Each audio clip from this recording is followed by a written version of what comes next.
Yes students, सो आज हम लोग करेंगे difference between top, middle and bottom. ठीक है, तो ये डिफरेंस बिटवीन भी काफी बार पूछा जाता है 3 मार्क्स के अंदर या इवन 5 मार्क्स के अंदर भी। ठीक है, तो आपको डिफरेंस बिटवीन कैसे लिखना है तीनों का, वो आज हम लोग करेंगे। ठीक है, चलो। सो यहाँ पे पॉइंट ऑफ अ डिफरेंस, सबसे पहले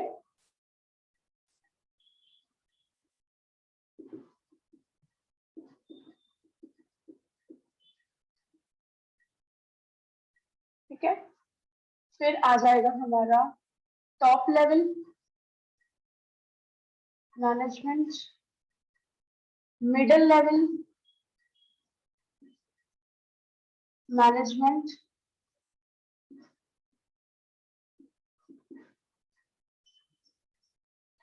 और बॉटम लेवल मैनेजमेंट। ठीक है, ओके, चलो। सो ये सबसे पहले यहाँ पे फर्स्ट पॉइंट ऑफ डिफरेंस आता है मैनेजमेंट एंड एडमिनिस्ट्रेशन। क्या है? Management and administration.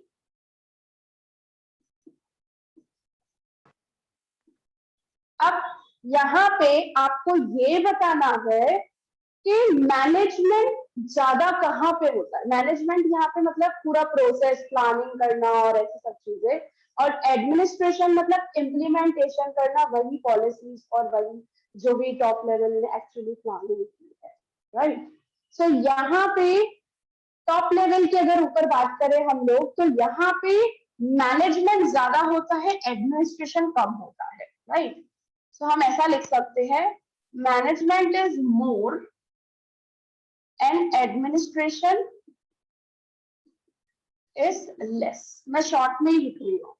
ठीक है, यहाँ पे टॉप लेवल पूरा का पूरा दिमाग वाला काम करता है। राइट, और इम्प्लीमेंटेशन यहाँ पे कम होता है, एक्चुअल परफॉर्मेंस, यहाँ पे पॉलिसीज बनाना, डिसीजंस लेना, ऐसा काम ज्यादा होता है। ठीक है, इवन यहाँ पे क्या होगा, मिडिल लेवल पे मैनेजमेंट इज लेस और एडमिनिस्ट्रेशन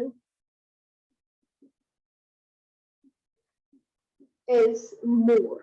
यहाँ पे क्या होता है, यहाँ पे मिडिल लेवल वाले टॉप लेवल को मदद करते हैं, लेकिन पूरे तरीके से सब कुछ प्लान आउट करना वो नहीं है।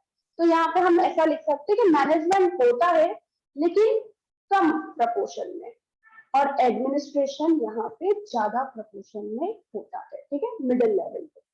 बॉटम लेवल पे हम लोग लिखेंगे कि मैनेजमेंट जो होता है इज टू लेस, बहुत लेस प्रपोर्शन में, क्योंकि डेली रूटीन रिलेटेड वो खाली डिसीजन या प्लान आउट करते हैं। बाकी तो बॉटम लेवल को जैसा ऊपर टॉप लेवल कहेगा वैसा ही उसको पूरा का पूरा मानकर चलना है।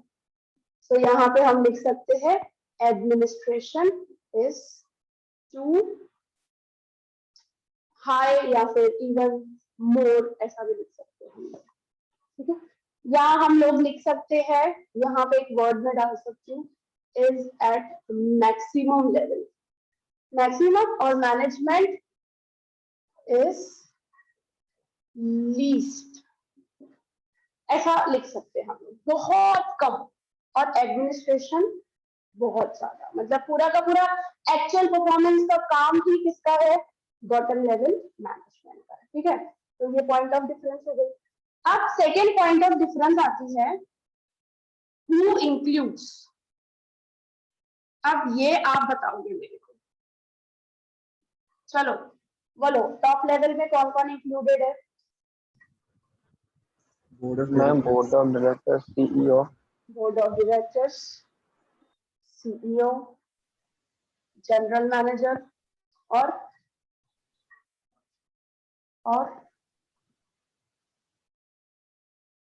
Managing director, MD. ठीक है, मिडिल लेवल मैनेजमेंट पे कौन इंक्लूडेड है?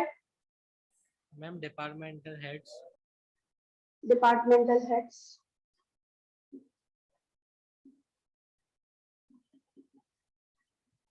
और कौन आएगा, ये भी लिख सकते हैं एक्सपर्ट्स, ठीक है।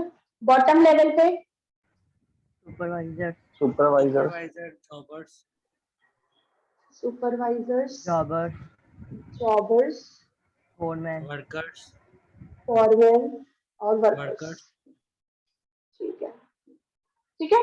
तो ये तो बड़ी इजी थी, पॉइंट ऑफ डिफरेंस। ओके, अभी थर्ड पॉइंट पे, नंबर ऑफ मेंबर्स, मतलब लोग कितने होते हैं यहाँ पे, लेस मोर ऐसा हम बता सकते हैं। यस, यहाँ पे टॉप लेवल पे कितने लोग होते हैं जनरली, ज्यादा लोग होते हैं कि Less कम लोग number होते of हैं, ऐसा members. बता सकते हैं। Ma'am compared to come middle होता और bottom Yes. कम होते हैं।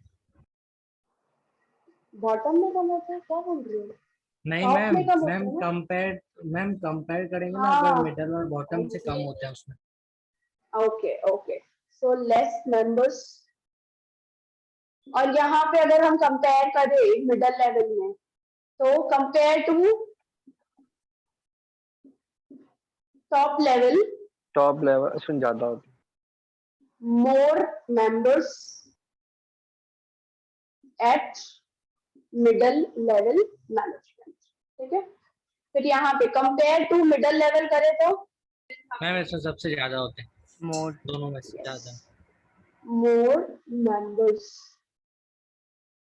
are there at bottom level management, ठीक है।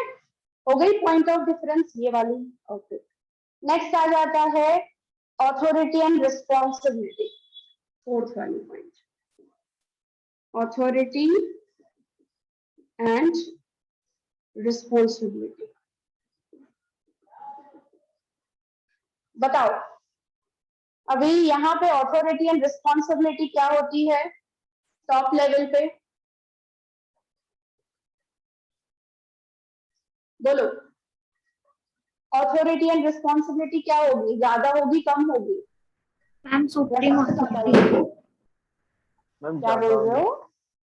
Supreme authority, supreme authority and, मतलब ऐसा हम लोग लिख सकते हैं हाई लेवल ऑफ, या फिर supreme level of authority and responsibility, ठीक है। अभी यहाँ पे मिडल लेवल पे हम क्या लिख सकते हैं, compare to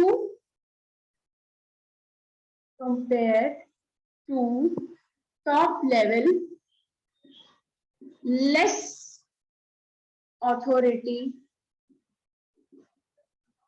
and more responsibility। Authority top level से मिडिल लेवल के पास कम होती है, लेकिन रिस्पॉन्सिबिलिटी तो होती ही होती है, बट रिस्पॉन्सिबिलिटी तो ज्यादा ही है, ठीक है। ओके, और बॉटम लेवल पे एकदम लीस्ट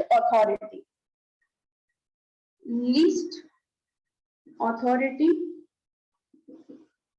एंड मैक्सिमम रिस्पॉन्सिबिलिटी, ठीक है। ऐसा लिख सकते हैं ना हम लोग, समझ आ रही है? यस और नो? यस। ठीक है, ऐसे डिफरेंस हम लोगों को बताना है। तो अगर आपको पॉइंट ऑफ डिफरेंस याद होता है तो बस आप अपना बना के लिख सकते हो, अगर आपको कंसेप्ट पता हो तो, ठीक है। चलो ये 4 पॉइंट हो गए। अभी हम लोग आगे करेंगे, इसको मैं रख कर देती हूँ, ठीक है। मैं सारा ही रख करती हूँ, नहीं तो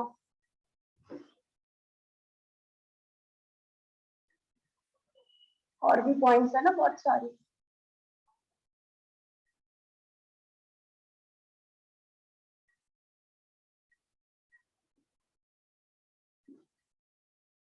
ठीक है, चलो नेक्स्ट आ जाता है कंपीटेंस। कंपीटेंस को हम लोग बोल सकते हैं एज अ स्किल्स भी, या हम बोल सकते हैं नॉलेज। यहाँ पे टॉप लेवल पे कैसा चाहिए कॉम्पिटेंस, पूरे मतलब ऐसे मैम हाई लोग नॉलेज। यहाँ पे चाहिए जो ऑलराउंड डेवलप्ड हो, मतलब उनको हर एक फील्ड रिलेटेड नॉलेज हो, ऐसे वाले लोग चाहिए अपने को। CEO, general manager, board of directors, means एक ऐसी फील्ड नहीं हो जिसके रिलेटेड उनको नॉलेज नहीं, मतलब पूरा ऑल राउंड डेवलपमेंट उनका होना चाहिए, ऐसे लोग हमको चाहिए यहाँ पे, ठीक है। So all round development is required, ठीक है।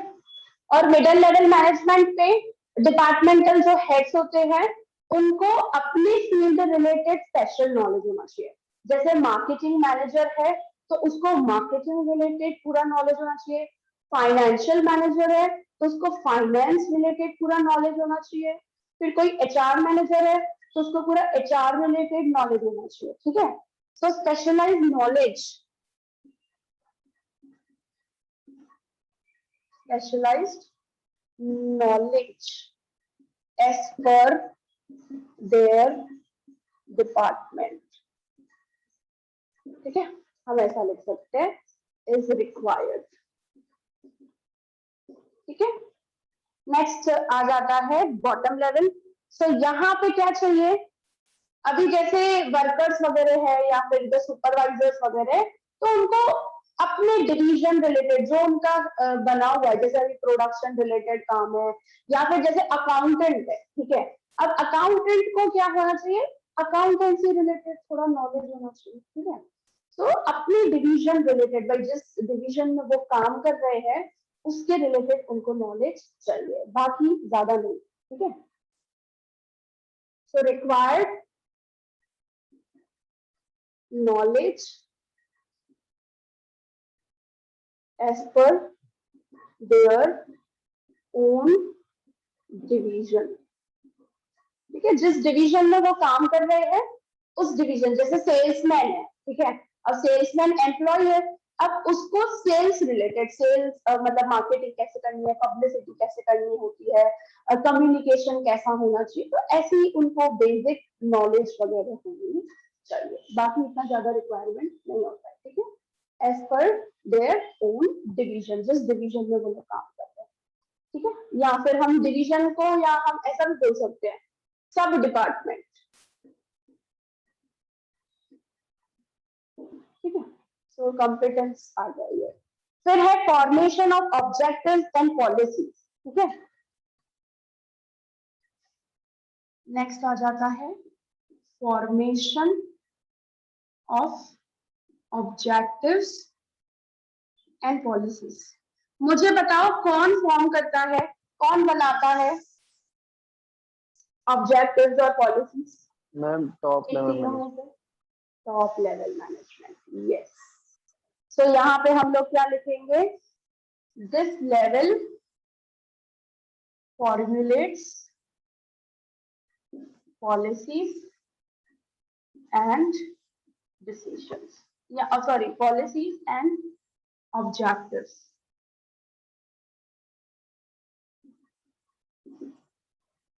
और ये क्या करता है मिडिल लेवल मैनेजमेंट? मैम तो मिडिल टॉप लेवल क्या लेवल को करता है? देता है ना, टॉप लेवल हाँ, को उसको इम्प्लीमेंट करेगा, ठीक है। This level implements the policies and objectives which is decided by top level, ठीक है। अभी बॉटम लेवल क्या करता है, बॉटम लेवल, अब बॉटम लेवल का काम है जो टॉप लेवल ये पॉलिसीज और ये सब चीजें बनाई है उसको तो इम्प्लीमेंट करना ही करना है, लेकिन जो मिडिल लेवल ने भी प्लानिंग की है, पॉलिसीज बनाई है, उसको भी इम्प्लीमेंट करना है, क्योंकि अल्टीमेटली जो टॉप लेवल है वो लॉन्ग टर्म प्लान्स बनाता है और उसी के बेसिस पे जो मिडिल लेवल है वो शॉर्ट टर्म प्लान्स बनाता है, ताकि और वो काम करवाता है बॉटम लेवल वालों से, ठीक है। तो यहाँ पे क्या लिखेंगे हम लोग कि this level implements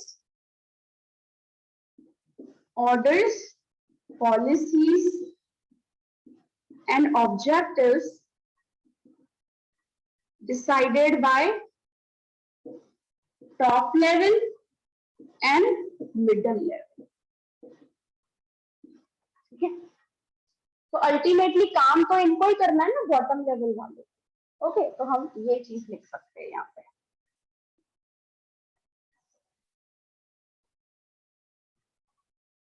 next point हम देखें तो अकाउंटेबिलिटी। अब अकाउंटेबिलिटी समझेंगे कि होता क्या है। देखो, अकाउंटेबिलिटी मतलब आंसरेबिलिटी के, अब जैसे टॉप लेवल काम करेगा, ठीक है, वो बताएगा किसको कि मैंने क्या काम किया है, मतलब रिपोर्ट्स वगैरह जो भी बतानी होगी कि भाई साल भर में हमने ना इतना इतना काम किया, इतनी इतनी पॉलिसी बनाई है, ऑब्जेक्टिव्स बनाए हैं। तो टॉप लेवल के ऊपर कौन है जिसको उसको रिपोर्ट देनी पड़ेगी, आप बता सकते हो मेरे को? ये board of directors, general managers, इनके ऊपर कौन है जिनको ये आंसर करेंगे कि हाँ भाई हमने ये काम किया है? जी shareholders. Very good, shareholders. देखो, जो कंपनी के शेयर होल्डर्स होते हैं उनको एनुअल जनरल मीटिंग में, मैंने ये चीज आपको बताई थी, एनुअल जनरल मीटिंग में सब कुछ डिस्क्लोज करना पड़ता है। जो बोर्ड ऑफ डायरेक्टर्स में से एक चेयरमैन बनता है जो सारी की सारी वो स्पीच पूरा का पूरा एनुअल जनरल मीटिंग में बताता है कि साल साल भर में ये हुआ, ऐसा हुआ, ये किया। जैसे आप लोगों ने सुना होगा एनुअल फंक्शन पे प्रिंसिपल जो है स्कूल के, वो पूरी रिपोर्ट प्रेजेंट करते हैं पेरेंट्स को और सबको, जो भी सेक्रेटरी होते हैं, जितने भी सब जने होते हैं, ट्रस्टीज वगैरह, तो सबको पूरा के भाई एनुअल रिपोर्ट। तो same as it is in a company, share holders meeting के अंदर बोर्ड ऑफ डायरेक्टर्स में जो चेयरमैन होता है उसको सब कुछ प्रेजेंट करना पड़ता है, पूरी की पूरी एनुअल रिपोर्ट रेडी करनी पड़ती है। इवन खाली शेयर होल्डर्स को नहीं, इवन कंपनीज को पब्लिकली पब्लिश करनी पड़ती है वो एनुअल रिपोर्ट। अगर आप अभी भी गूगल आउट करोगे कोई भी कंपनी की एनुअल रिपोर्ट को, आपको पूरी पीडीएफ मिल सकती है। मतलब पब्लिकली आपको अनाउंस करना पड़ेगा कि जैसे टाटा मोटर्स ने पूरे साल भर में क्या किया। आई थिंक हम लोगों ने, मैंने पीयूष प्रीतम, आप लोगों को शायद याद हो, सुजल को, हम लोगों ने ना टाटा मोटर्स की लास्ट ईयर रिपोर्ट देखी थी, कुछ याद हो तो आपको, है ना? मैंने आपको दिखाई थी कुछ एनुअल रिपोर्ट, वो 400 या कुछ समथिंग करके पेजेस की थी, और मैंने ना उसकी पीडीएफ स्क्रीन शेयर की थी और मैंने दिखाई थी कि कितनी बड़ी रिपोर्ट है। देखो, तो ये साल भर क्या करती है कंपनी, कर रेवेन्यू क्या है, प्रॉफिटेबिलिटी क्या है, कौन से नए प्रोडक्ट्स लॉन्च किए हैं, सेल्स कैसी है, हर चीज, everything with a colour picture, graphical presentation अंदर होती है, बहुत कुछ होता है। इवन सोशल रिस्पॉन्सिबिलिटी क्या कर रही है कंपनी, सब चीजें उसको शो करनी पड़ती है। और इवन कंपैरेटिव एनालिसिस करके भी बताती है कि लास्ट ईयर हमारा प्रॉफिट, हमारी सेल्स कैसी थी और इस साल हमारी सेल्स प्रॉफिट कैसी हुई। तो इवन ऐसे एनालिसिस करके भी, मतलब पीएनएल स्टेटमेंट, बैलेंस शीट, हर चीज बतानी पड़ती है एनुअल रिपोर्ट में। तो ये जो प्रेजेंट करता है पूरा, जो टॉप लेवल मैनेजमेंट बनाता है, तो वो शेयर होल्डर्स को प्रेजेंट करता है, गवर्नमेंट को उसको प्रेजेंट करना पड़ता है, क्योंकि government you know public company है, तो पब्लिक कंपनी प्लस मैं ऐसा भी बोल सकती हूँ सेबी, सेबी को भी प्रेजेंट करना पड़ता है, क्योंकि शेयर मार्केट का पूरा कंट्रोल जो ऑथोरेटिव इंस्टीट्यूट है वो सेबी है, जो ऑर्गेनाइजेशन है ऑथोरेटिव। तो सेबी को भी, because SEBI is the part of the government, right, तो उसको भी प्रेजेंट करना पड़ता है, या इवन मैं ऐसा बोल सकती हूँ पब्लिकली पब्लिश करना पड़ता है द रिपोर्ट्स ऑफ कंपनी। तो ये होता है कि भाई इनको साल भर में ये चीज करनी होती है, तो टॉप लेवल ये सब चीजें करता है एक्चुअली, ठीक है। अब मिडल लेवल किसको रिपोर्ट्स देता है, बताओ। मिडल लेवल किसको रिपोर्ट्स पहुंचाएगा, मैम किसको आंसरेबल होगा। अकाउंटेबिलिटी की जगह पे मैं इवन ये भी लिख सकती हूँ आंसरेबिलिटी, या तो मैं ऐसा भी बोल सकती हूँ कि ये मिडल लेवल से पूछेगा कौन, कौन सा लेवल ऑफ मैनेजमेंट पूछेगा, चलो लाओ रिपोर्ट्स अपने अपने डिपार्टमेंट की, कौन पूछेगा बताओ। Top level. Ma'am top level. Yes, so middle level management is accountable या answerable to top level, and the bottom level किसको आंसर करेगा, middle level. Middle level. Middle level, very good, answerable to middle level management, ठीक है, okay, and that's it, बहुत हो गई points. अगर आपसे 5 मार्क्स में भी इवन पूछे तो भी आप 5 6 लिख कर आओगे, दैट इज ऑल्सो इनफ।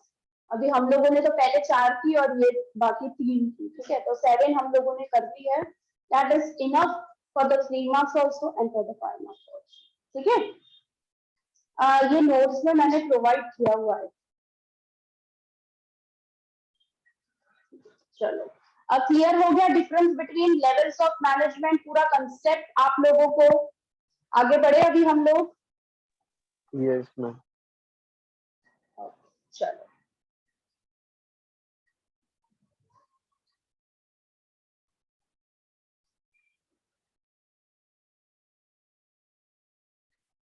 अब आ जाता है हमारा next topic, that is functions of management, right, क्योंकि हम लोगों ने स्टार्टिंग में ही देखा था कि management is a process.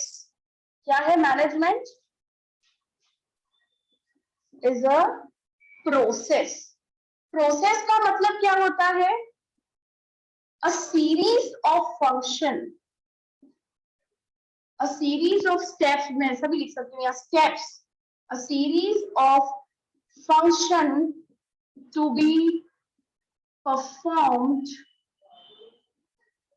step by step, ठीक है। क्या लिख रही हूँ मैं यहाँ पे, प्रोसेस का मतलब क्या होता है, व्हाट इज प्रोसेस। प्रोसेस में है कि सीरीज, ऐसा नहीं है कि आप सीधा 5th स्टेयर पे जंप करो, हमेशा स्टेप बाय स्टेप जाना पड़ता है। तो मैनेजमेंट भी जो होगा वो स्टेप बाय स्टेप होगा, ऐसे सीरीज में जाएगा कि फर्स्ट स्टेप क्या होगा, सेकेंड स्टेप क्या होगा, थर्ड स्टेप। भाई आपको बोला कि थर्ड स्टेप पहले मुझे करना है, तो ऐसा पॉसिबल नहीं है मैनेजमेंट के अंदर।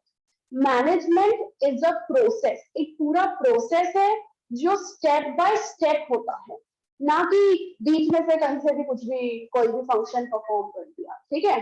तो मैनेजमेंट के जो फंक्शंस है उनको जो लिस्ट आउट किया हुआ है डिफरेंट एक्सपर्ट्स ने यहाँ पे इंक्लूड किया है, क्योंकि देखो एक सिंपल सी बात है, हर एक ह्यूमन बीइंग की एक अपनी सोच होती है, और उन्होंने यहाँ पे जितने भी डिफरेंट मैनेजमेंट एक्सपर्ट्स ने जो बताया हुआ है पूरा प्रोसेस मैनेजमेंट का, वो अलग है एक दूसरे से, क्योंकि उन्होंने जब कंपनीज में जब वो थे और जब वो कंपनीज में काम करते थे, तो उन्होंने डिफरेंट तरीके से एक्चुअली मैनेजमेंट को अपने अपने तरीके से अप्लाई किया था, लेकिन जो बेसिक फंक्शन है मैनेजमेंट के वो सभी के अंदर कॉमन है, that is a planning.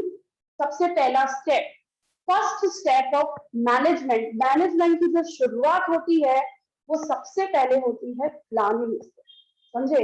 And what do you mean by planning, can anyone tell me, क्या होता है planning, yes anyone, what is planning. मैं ऐसा बोल सकती हूँ फ्यूचर के बारे में एडवांस में ही सोचना, जिसको हम लोग प्लानिंग करना बोल सकती हूँ मैं, यस और नो? ऐसा yes ma'am. Yes, ma'am. Future के बारे में अभी प्रेजेंटली या एडवांस में सोचने को हम प्लानिंग करना बोलते हैं, राइट? सो सबसे पहला स्टेप जो आता है मैनेजमेंट, भाई जैसे ही हम लोग मैनेजमेंट अप्लाई करना स्टार्ट करेंगे, the first step is planning, because हमको सोचना पड़ेगा। जैसे आपको, से फॉर एग्जाम्पल, मैं आपके लिए एग्जाम्पल लूं कि आपको बोर्ड एग्जाम में 85 अबव परसेंटेज लाने हैं, ठीक है? तो आप मुझे बताओ, सबसे पहले तो आपने अपना गोल डिसाइड किया, ठीक है? अब आपकी शुरुआत होगी कि भाई आपको क्या करना पड़ेगा, अपनी रूटीन को, अपना टाइम टेबल रेडी करना पड़ेगा, सब चीजें। तो आप क्या कर रहे हो भाई, मैं आज के दिन में ये करूंगा, मतलब एक एक दिन का आप डिसाइड करोगे, 1 मंथ का डिसाइड करोगे, 6 मंथ का डिसाइड करोगे, क्वार्टरली डिसाइड कर सकते हो आप। भाई मेरा टारगेट है, मेरा गोल है 85 परसेंटेज। मार्च में जब एग्जाम्स होंगे, बोर्ड एग्जाम्स, और मुझे 85 परसेंटेज ले आने हैं, वो आपका एक्चुअल परफॉर्मेंस होगा।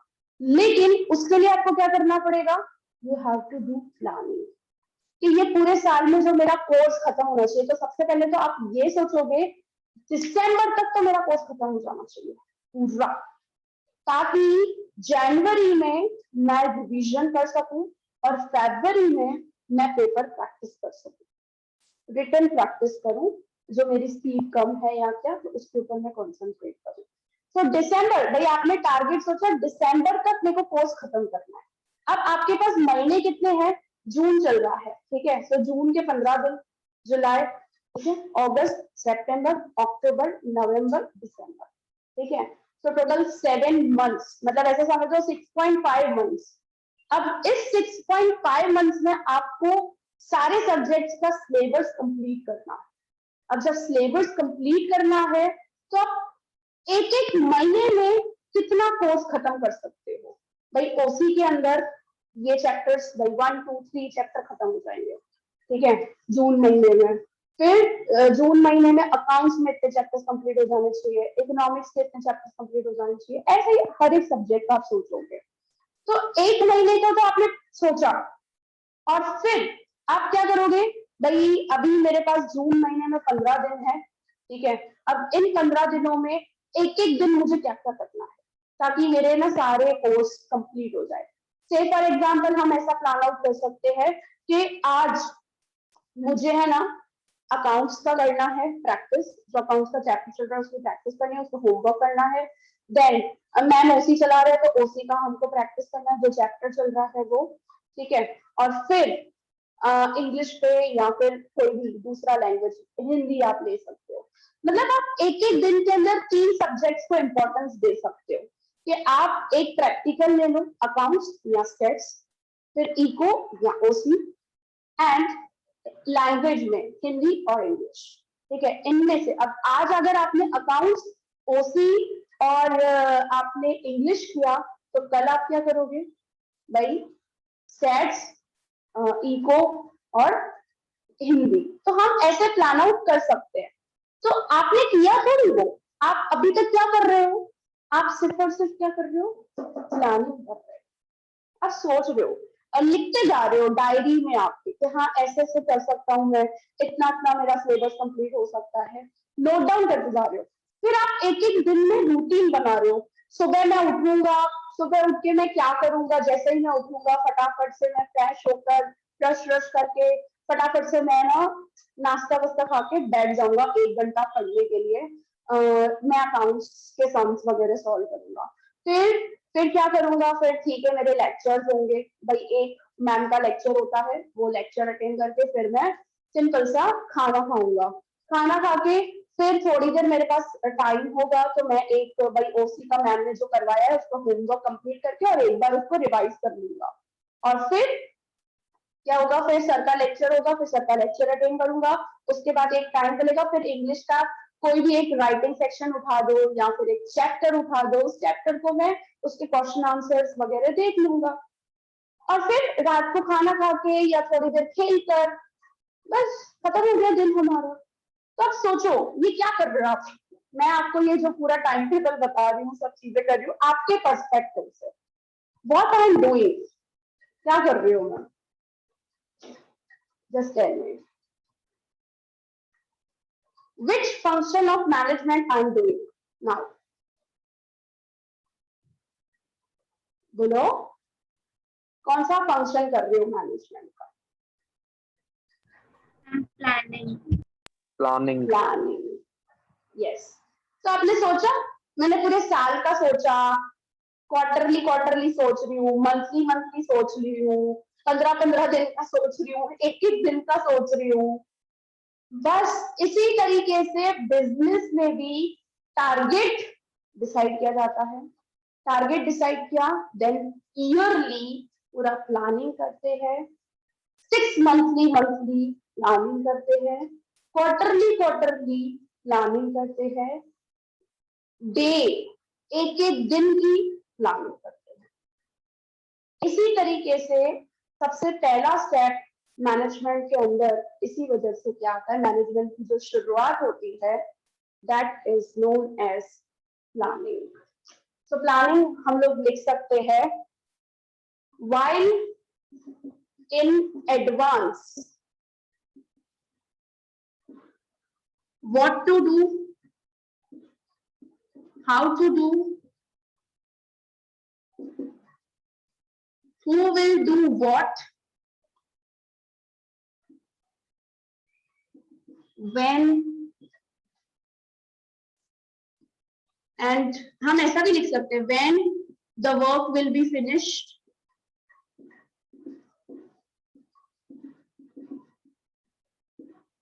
ये सारा काम। सबसे पहली चीज मैंने क्या लिखी है, ये जो सोच रहे हैं हम लोग कौन क्या करेगा, कैसे करेगा, किस तरीके से करेगा, कब काम खत्म होगा, और ये सब चीजें हम लोग एडवांस में सोच रहे हैं। क्यों?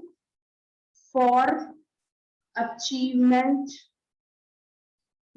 Of business objectives is known as planning, is known as planning। and planning is the first function of management, क्योंकि इवन ये फर्स्ट फंक्शन है and that is why planning को ही हम लोग बोलते हैं planning is primary function of management. हाँ प्राइमरी, सॉरी प्राइमरी फंक्शन आएगा, sorry primary function of management. समझे? इवन प्लानिंग को कहा जाता है ब्रेन ऑफ मैनेजमेंट, क्योंकि पूरा का पूरा मेंटल प्रोसेस, इवन प्लानिंग को हम लोग मेंटल प्रोसेस भी बोलते हैं, क्योंकि प्लानिंग करने के टाइम पे सिर्फ और सिर्फ जो इस्तेमाल होता है वो हमारा ब्रेन होता है और पूरा का पूरा एक मेंटल एक्सरसाइज होती है। समझे? सो दैट इज व्हाई हम लोग प्लानिंग को क्या बोलते हैं, एज अ ब्रेन।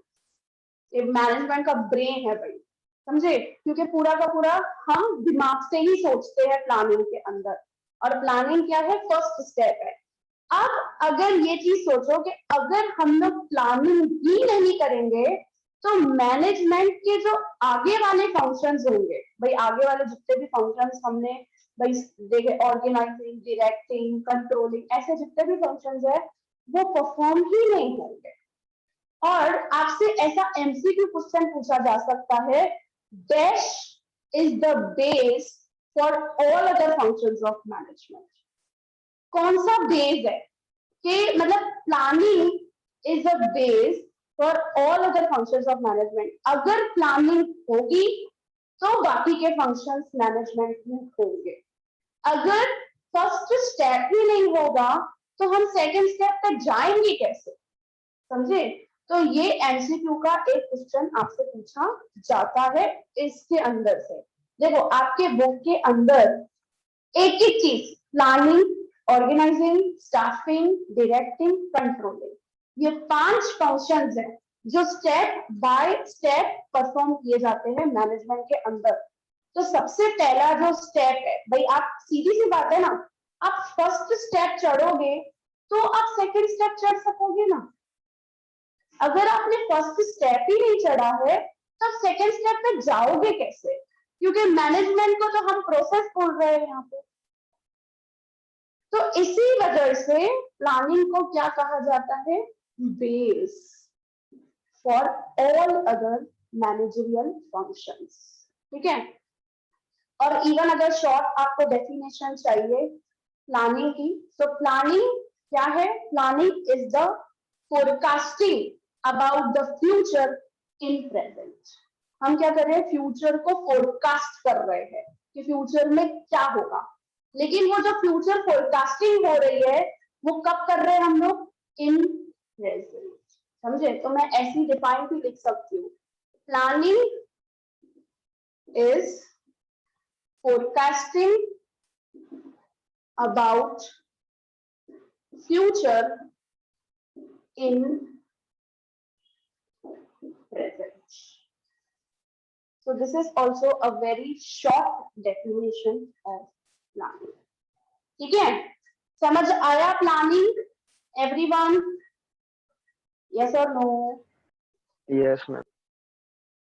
ठीक है, दैट इज प्लानिंग। ठीक है, बेसिक देखो 2 मार्क का अगर आपसे बेसिक कंसेप्ट पूछे राइट अबाउट प्लानिंग, ठीक है, क्योंकि फर्स्ट चैप्टर में आपको बेसिक कंसेप्ट बताया है और फिर आगे आपको प्लानिंग के ऊपर ही पूरा चैप्टर दिया है, चैप्टर नंबर 3, चैप्टर नंबर 4 पूरा ऑर्गेनाइजिंग, चैप्टर नंबर 5 पूरा स्टाफिंग।